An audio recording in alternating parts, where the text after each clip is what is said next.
Kirui, KTN. Moving on, the selection panel mandated to reconstitute the IEBC has concluded the interviews for suitable candidates to replace the late Wafula Chebukati as a chairperson of the electoral body. The selection panel will now embark on interviews for candidates for the commissioners' positions.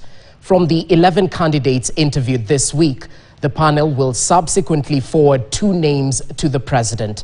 Wednesday, former Football Kenya Federation Deputy President Robert Akumu Asembo was taken to task on what would happen should he be picked as a chairperson and is convicted, given that some of the cases he's involved in are still not concluded. KTN's Daniel Kariuki with the last day of the chairperson's interviews. I believe that as a commission, Day 3 of the IEBC reconstitution interviews, 3 chairperson candidates faced the panel led by Dr. Nelson Makanda. they represent populations and supporters that spread not just in Kenya. Former Football Kenya Federation FKF Deputy President Robert Akumu Asembo found himself on the chopping board over several pending cases in court.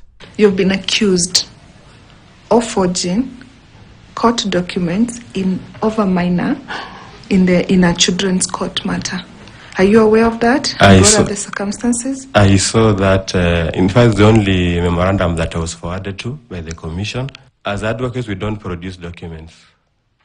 We are given documents by our clients. And lastly, I've not heard of a forgery complaint anywhere else. With all these cloudy manner things around your head, do you think you still want to serve as the chair of IEBC?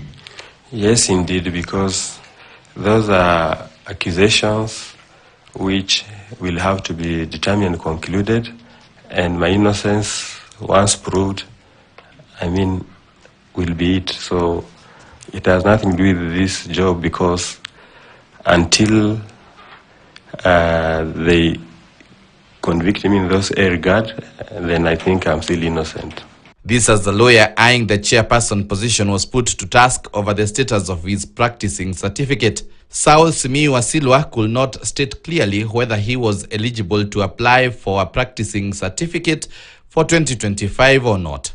Another candidate, Lilian Manegene, has pledged to amend the electoral agency's constitution to ensure no commissioners quit before results are announced. If there's a disagreement and that is on the issue of the results, and they really cannot agree, there should be a law that provides for how to handle that. Otherwise, it will be just the usual boardroom wrangles on a very important issue that affects the whole of Kenya. The panel will commence interviews of the 105 candidates for commissioner's position and will run until 24th April 2025. Having successfully completed the process of interviewing the chairperson, the panel wishes to reaffirm its commitment to the continued conduct of the remaining recruitment process with utmost impartiality, fairness, and transparency. Daniel Kariuki, KTN.